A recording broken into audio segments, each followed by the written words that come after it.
मुंबईमध्ये शिवसेना आणि भारतीय जनता पार्टीच्या महायुतीला भरभरून असं यश काल मिळालेलं आहे. स्पष्ट बहुमत आपल्या ह्या युतीला मिळालेलं आहे. शिंदे साहेब नेहमी म्हणतात की आपली युती ही विचारांनी झालेली युती आहे. देवेंद्रजी सुद्धा म्हणतात की ही एक हिंदुत्वाच्या विचारधारेसाठी झालेली युती आहे. आम्ही सत्तेसाठी एकत्र आलोय असं अजिबात नाही.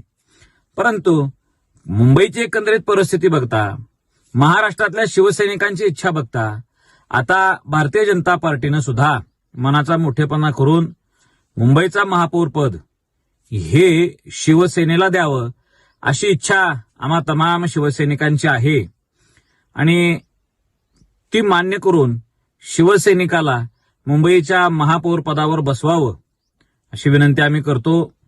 शेवटी निर्णय घ्यायचा अधिकार हा तुम्हा सगळ्या वरिष्ठांचा आहे. आम्ही कार्यकर्ता म्हणून इच्छा व्यक्त करणं हा आमचाही अधिकार आहे. मुंबईमध्ये मुख्यमंत्री एकनाथ शिंदे साहेब असताना ज्यावेळेस सगळे काही निर्णय झाले, ही निवडणुका त्यांच्या नेतृत्वात झाल्या आणि जो काही परत निर्णय आला त्यानंतर भारतीय जनता पार्टीचा एक नैसर्गिक क्लेम होता, भाजपाला मुख्यमंत्री पदाच्या बाबतीत शिंदे साहेबांनी नाव म्हटलेलं नाही. आता मुंबईमधली परिस्थिती आहे आणि महाराष्ट्राच्या जनतेला वाटलं पाहिजे की अरे खरंच ही लोक सत्तेसाठी नाही तर विचारांसाठी एकत्र आलेले आहेत.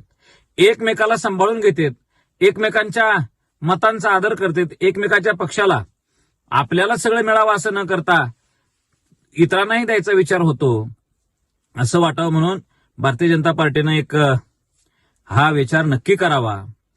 विरोधकांचा असा आरोप नेहमी आहे की भारतीय जनता पार्टी ही शिवसेनेला संपवायला निघालेली आहे.